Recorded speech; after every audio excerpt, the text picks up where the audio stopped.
నమస్తే, welcome to okay TV. ప్రస్తుతం నాతో పాటు ఆస్మా ఉన్నారు. ప్రస్తుతం నేను ఓయిలో ఉన్నా.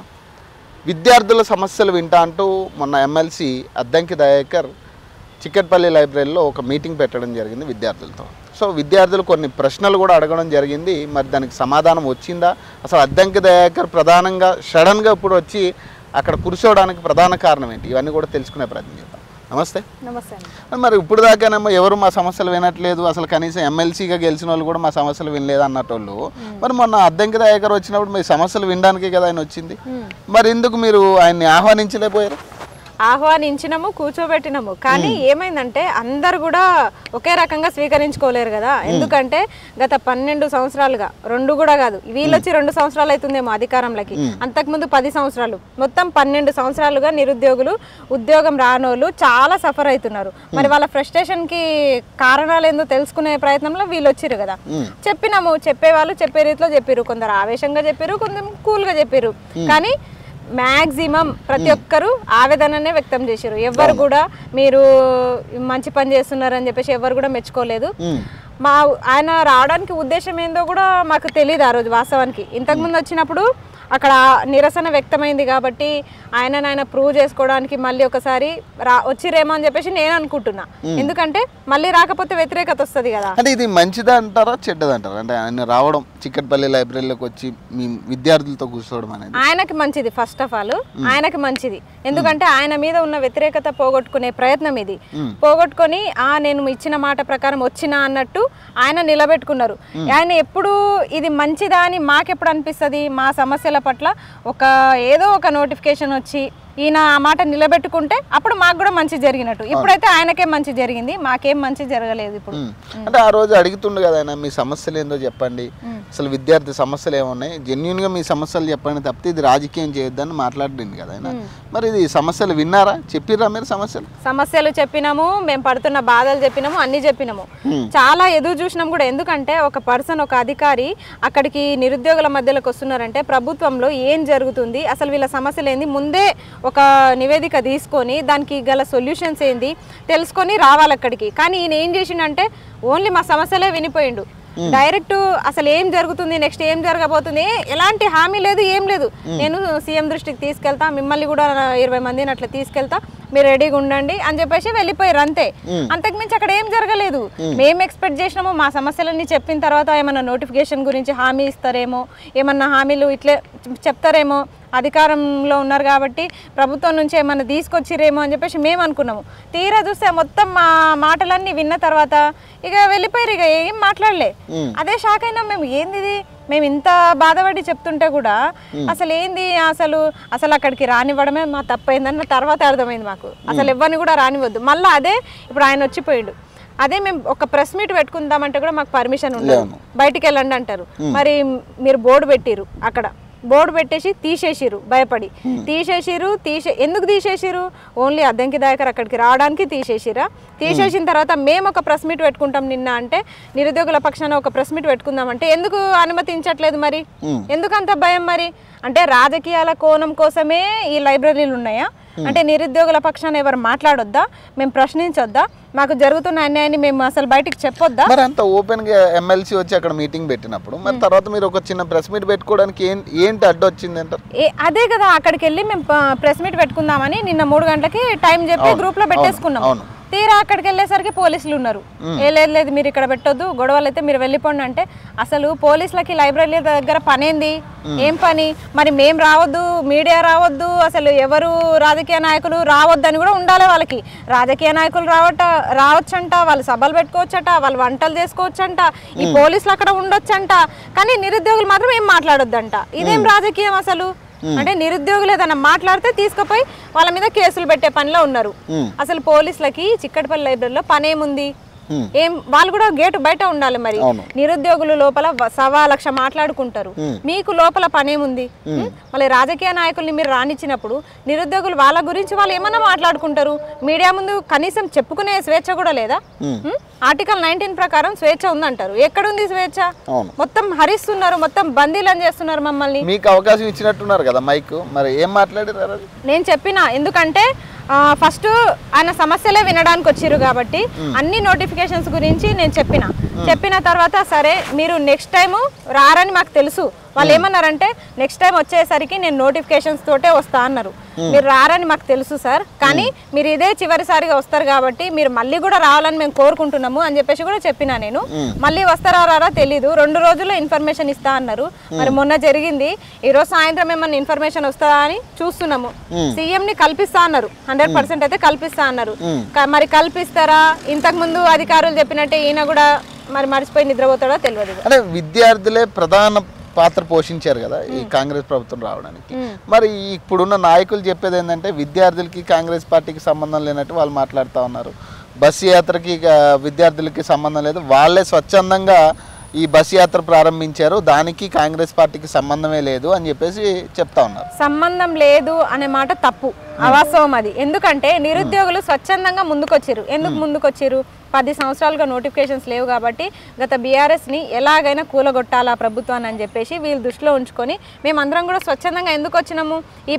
ఇప్పుడు బీజేపీ అధికారంలో లేదు, అంత స్టాండర్డ్ లేదు తెలంగాణలో, కాబట్టి ఇంకా ఉన్న పార్టీ ఏది కాంగ్రెసే కదా.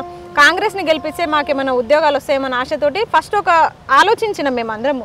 ఆలోచించిన తర్వాత వీళ్ళు ఒక కుక్కకి బిస్కెట్లు పెట్టినట్టు ముందే ఆశ చూపి గంట కొట్టి బిస్కెట్ ఉంది తిను అన్నట్టు చెప్తారు కదా.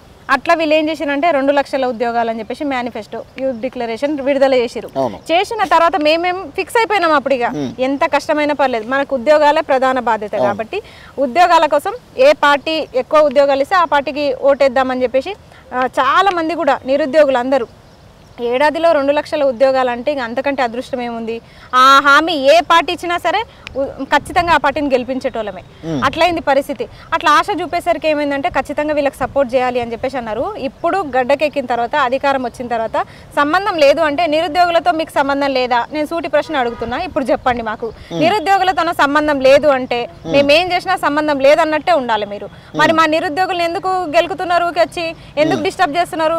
మా ఇష్టం, మేము చదువుకునే లైబ్రరీ ఏమన్నా చేస్తాం, మీకెందుకు? పోలీసులను ఎందుకు పెడుతున్నారు మీరు? మరి మాకు సెక్యూర్గా ఎందుకు పెడుతున్నారు? నిరుద్యోగులతో మీకు సంబంధం లేదు కదా, వెళ్ళిపోండి, మీరు పక్కకు జరగండి, మేము చేసేది మేము చేస్తాం, మాకెందుకు అడ్డుపడుతున్నారు? మరి మిమ్మల్ని అధికారంలో ఉంచడమే మేము చేసిన తప్పు. ఈరోజు సంబంధం లేదంటారు కదా, అట్లే ఉండండి. సంబంధం లేదని ఎట్లా అంటారు? ఇప్పుడు ఏ పార్టీ తరపు నుంచి మేము ప్రచారం చేసినాము? కాంగ్రెస్ పార్టీ నుంచి కదా. మరి కాంగ్రెస్ పార్టీ నుంచి ప్రచారం చేసినప్పుడు ఆ పార్టీ కదా బాధ్యత వహించాలి. మీరు స్వచ్ఛందంగా వచ్చి సపోర్ట్ చేశారు అంటున్నారు వాళ్ళు. వెంకట్ చెప్పేది ఏంటంటే, బల్మూరు వెంకట్ మాట్లాడేది ఏంటంటే విద్యార్థులే స్వతంత్రంగా వాళ్ళే బయటకు వచ్చి వాళ్ళే బస్సు యాత్రలు చేసి కాంగ్రెస్ పార్టీని గెలిపించుకున్నారు తప్పితే కాంగ్రెస్ పార్టీ వాళ్ళకి సపోర్ట్ చేయలేదు అప్పట్లో అని చెప్పేసి వాళ్ళు చెప్పేది. కాంగ్రెస్ పార్టీ నిరుద్యోగులకు సపోర్ట్ చేయలేదు అంటే మేమే మా అంతటా మేమే కొవ్వెక్కి మేము ఈ పార్టీకి సపోర్ట్ చేయాలని మా అంతటా మేమే వెళ్ళినాం అన్నట్టు కొవ్వెక్కి, అంతే కదా. ఇప్పుడు వాళ్ళు చెప్పేది అట్లా ఉంది, మేము మిమ్మల్ని సపోర్ట్ అడగలే, మీరే మాకు సపోర్ట్ చేసిరు అని చెప్తున్నారు. అంటే మా బుద్ధి తక్కువ మేము సపోర్ట్ చేసినామా? అంటే మీకు బాధ్యత లేదా నిరుద్యోగుల పట్ల? అంటే నిరుద్యోగులు ముందుకొచ్చి ఒక అడుగు ముందుకొచ్చి మీకోసం సపోర్ట్ చేసి పార్టీని అధికారంలో తీసుకొస్తే ఇప్పుడు మీరు ఎట్లా నిరుద్యోగులతో మాకు సంబంధం లేదని ఎట్లా మాట్లాడతారు మీరు? అవును, నిరుద్యోగులు స్వేచ్ఛగా ముందుకొచ్చినప్పుడు వీళ్ళ బాధ్యత మాదే అని చెప్తే మాకు కూడా ఎంత సంతోషంగా ఉంటుంది. ఇటు ఉద్యోగాలు ఇస్తలేరు, ఓట్లేసి గెలిపించినందుకు ప్రచారాలు చేసినందుకు మాతో సంబంధాలు లేవంటున్నారు. అంటే ఇప్పుడు అవతల పార్టీ వాళ్ళకి మేము చులకన అయిపోమా? ఇప్పుడు మిగతా పార్టీ వాళ్ళు, ప్రతిపక్ష పార్టీ వాళ్ళు మమ్మల్ని ఇంకా చులకన చేసి చూడరా? వాళ్ళ అధికారంలోకి వచ్చిన మమ్మల్ని ఒక ఆట ఆడుకోరా? ఇలా బుద్ధి ఏం తింటారు అసలు కడుపుకు వీళ్ళు? నాకు అర్థమైతలేదు. ఎన్నిసార్లు అంటారు ఇప్పుడు 2 లక్షల ఉద్యోగాలు లేవన్నారు, అట్లా ఫైట్ చేస్తున్నాం. ఇప్పుడు మీతో మాకు సంబంధమే లేదంటే మేము ఎవరితో చెప్పుకోవాలి? ఇప్పుడు నెక్స్ట్ మీరు ఇట్లా చేస్తున్నారు, ఖచ్చితంగా మీ మీద పగతోటి ఇంకో పార్టీని మేము గెలిపిస్తామేమో. గెలిపించిన తర్వాత వాళ్ళ అధికారంలోకి వస్తారు, అప్పుడు వాళ్ళు కూడా ఏమంటారు? మీరంతా మమ్మల్ని ఆపోజిట్ చేసి అప్పుడు 5 సంవత్సరాలు మాకు పాలన లేకుండా చేసిరు, మీ సంగతి చెప్తామని వాళ్ళు నోటిఫికేషన్స్ ఇవ్వరు. అంటే అందరి మధ్యలో మేము నిరుద్యోగులం నలిగిపోవాలా?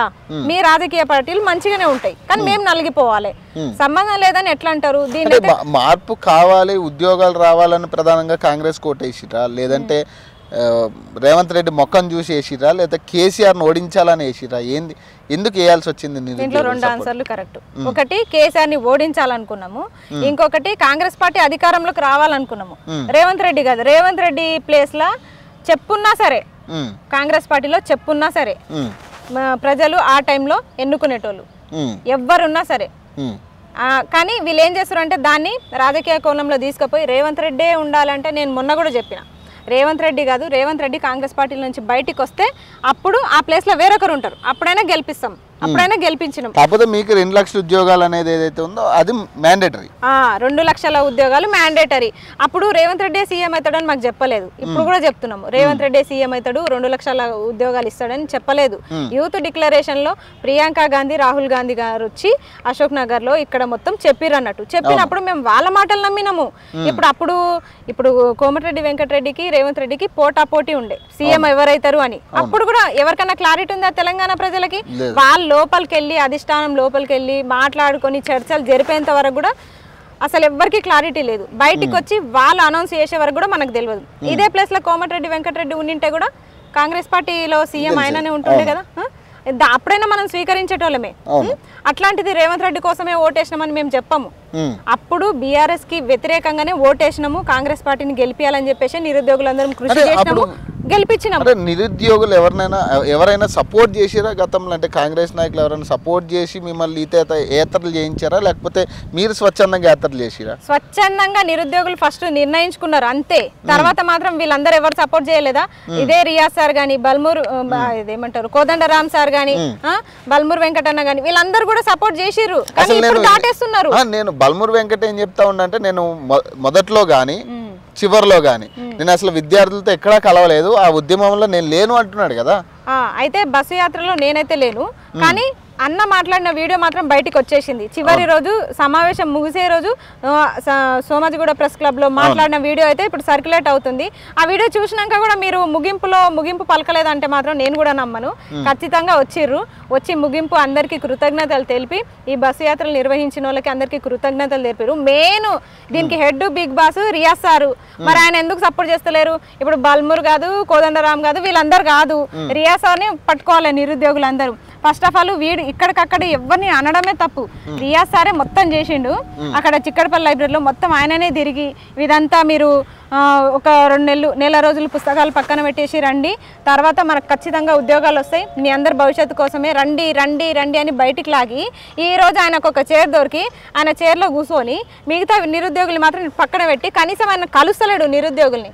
మరి ఎప్పుడో సిద్ధం అంటా ఉన్నాడు కదా. నేను గతంలో కూడా ఒకసారి మాట్లాడినా, ఎందుకు సార్ మరి మీరు నెగ్గిన తర్వాత ఎందుకు విద్యార్థుల దగ్గరికి వెళ్ళట్లేదు అంటే, నేను సిద్ధంగా ఉన్నా, నిజమైన విద్యార్థులు నా దగ్గరకు వచ్చి కలుస్తానే ఉన్నారు, నేను వాళ్ళు కలుస్తానే ఉన్నాను. విద్యార్థి ముసుగులో ఉండి చాలా మంది కొట్లాడుతూ ఉన్నారు, వాళ్ళని నేను కలవడానికి ఇష్టం కూడా లేదు అని ఆయన ఓపెన్ గానే చెప్పారు. మరి ఈయన ఏ ముసుగులో ఆ రోజు రాజకీయం చేసిండు? ఏ ముసుగులో మరి ఆ రోజు చిక్కడపల్లి లైబ్రరీకి వచ్చిండు? ఏ ముసుగులో నువ్వు చదువుకుంటున్న పిల్లల్ని బయటికి తీసుకొచ్చి నువ్వు మొత్తం అందరినీ రాజకీయంలోకి లాగింది ఎవరు? నువ్వే కదా. లాగింది ఎవరు? ఫస్ట్ నిరుద్యోగులు చదువుకునేటోళ్ళని రాజకీయంలోకి లాగింది ఎవరు? రండి ప్రచారాలు చేయండి, బస్సు యాత్రలకు పోండి, ప్రచారాలు చేయండి, ఊరూరా తిరగండి, గెలిపియండి, ఖచ్చితంగా గ్రామాన్ని తిరగండి అని లాగింది ఎవరు? ఇదే రియాజ్ సార్ కాదా? కోదండరామ్ సార్ కాదా? వీళ్ళంతా లైబ్రరీకి వెళ్ళలేదా? ఎలక్షన్ ముందు లైబ్రరీలకు వెళ్ళలేదా? వీళ్ళు వెళ్ళిరు. ఇప్పుడు ఎందుకు కామ్గా కూర్చున్నారు? ఇదే ఆకునూరి మురళి సార్ కూడా ఉస్మానియా యూనివర్సిటీ లైబ్రరీకి వచ్చారు, ఇప్పుడు వస్తలేరు. మరి ఎందుకు వస్తలేరు? మరి ఈ మేధావులకి అందరికి తెలియదు. ఎందుకంటే ఇటీవల ఇప్పుడు అద్దంకి దయాకర్ కూడా 2 లక్షల ఉద్యోగాల గురించి నాకు తెలియదు, అంత ఐడియా లేదు అన్నారు. ఎమ్మెల్సీ బల్మూర్ వెంకట్ కూడా ఏమంటున్నాడు, ఏడాదికి కాదు మేము 5 సంవత్సరాలకు కలిపి 2 లక్షల ఉద్యోగాలు అన్నాము, ఇంకొక 40,000 నోటిఫికేషన్ పడుతుంది అంటున్నాడు. ఇది వాస్తవేనా? ఏడాదికి 2 లక్షల ఉద్యోగాలా, లేకపోతే 5 సంవత్సరాలకు 2 లక్షల ఉద్యోగాలా? మీకు క్లారిటీ ఉందా దీని మీద? 100% ఉంది. వాళ్ళు ఇచ్చిన యూత్ డిక్లరేషన్ ని వాళ్ళు ఒకసారి మళ్ళీ తిరగేసి చదువుకుంటే మంచిది. మరి మీకు తెలుగు మీడియమా, మీరు ఇంగ్లీష్ మీడియమా నాకు తెలియదు, ఏ మీడియం అయినా దాంట్లో 2 రకాలుగా ఉంది కాబట్టి మీరు ఒకసారి మళ్ళీ చదువుకోండి. ఏడాదిలో 2 లక్షల ఉద్యోగాలు అన్నారా, 5 సంవత్సరాల్లో 2 లక్షల ఉద్యోగాలు అన్నారా?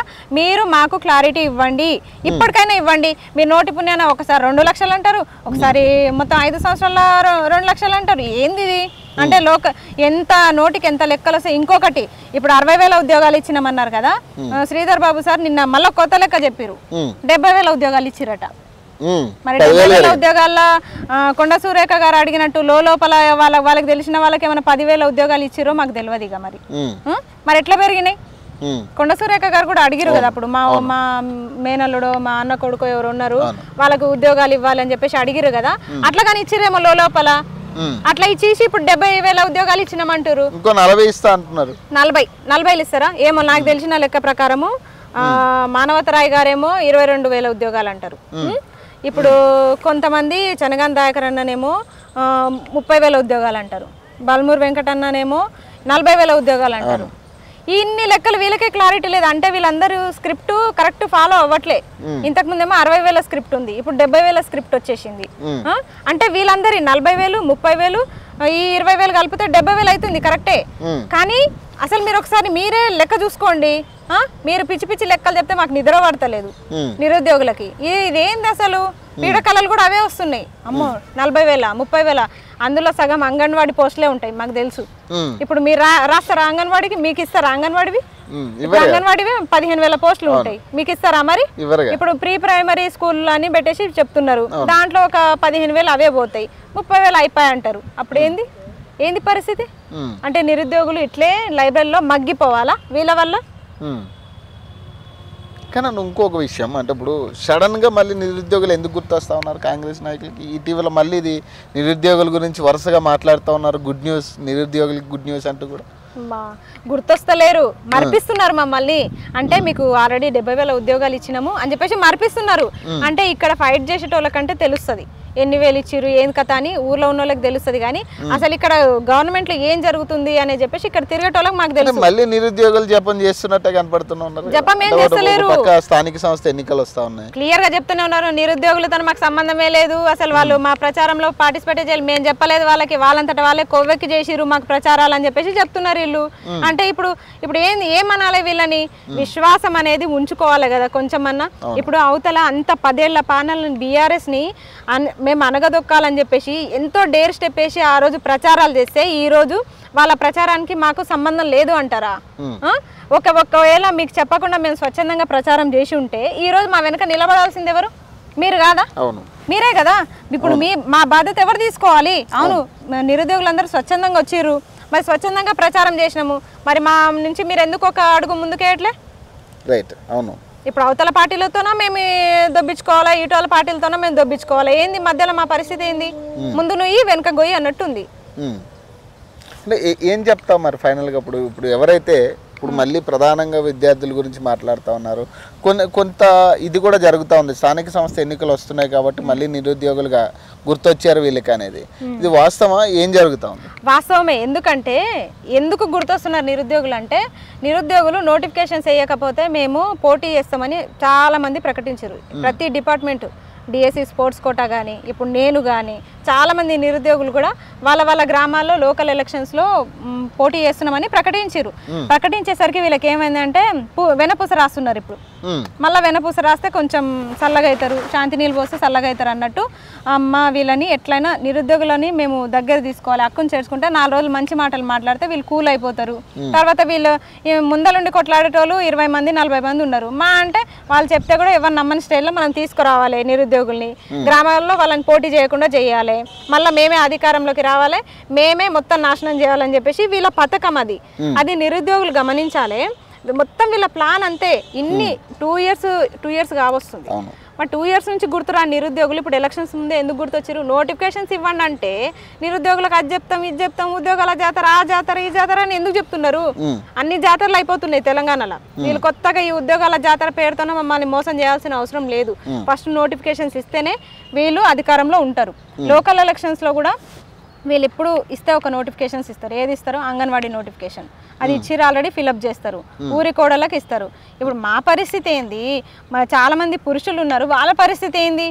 వాళ్ళు అప్లై చేసుకోగలరా? ప్రీ ప్రైమరీ స్కూల్స్ అన్నారు, అది కూడా శాలరీ తక్కువ ఉంటుంది. అది డైరెక్ట్ అక్కడ కూడా రాజకీయమే ఉంటుంది. ఏమంటే ఎగ్జామ్ పెట్టేది కాదు, డైరెక్ట్ ఫిల్ చేస్తారు కాబట్టి అక్కడ రాజకీయమే ఉంటుంది. ఇంకెక్కడ అసలు కరెక్ట్ చదువుకొని ఎగ్జామ్ రాసి మేము మెరిట్లో ఉండి క్వాలిఫై అయిన అభ్యర్థులకి లైఫ్ ఎక్కడ ఉంది? నిరుద్యోగ భృతి అన్నారు. మరి నిరుద్యోగ భృతి ఏది? వీళ్ళిచ్చిన యూత్ డిక్లరేషన్లో ఉన్నదే కదా ఇదంతా. మేము కొత్తగా కల్పించుకొని చెప్పలే. గత ప్రభుత్వంలో మేము నిరుద్యోగ భృతి అడిగినాము, మేము చెప్పలే అన్నారు.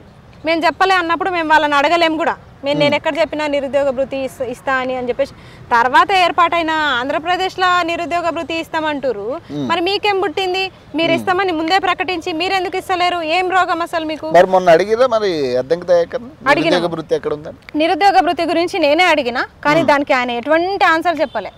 ఎటువంటి ఆన్సర్ ఇంకెందుకు వచ్చింది ఆయన ఎందుకు వచ్చిందంటే అంతకుముందు వచ్చినప్పుడు కొంచెం నిరసన సెగ తగిలింది ఆయనకి. మొత్తం రౌండప్ చేసేసరికి తరిమి కొట్టిరు, అది ఇది రౌండప్ చేసిరు అని కొంచెం నెగిటివిటీ వస్తుంది కదా.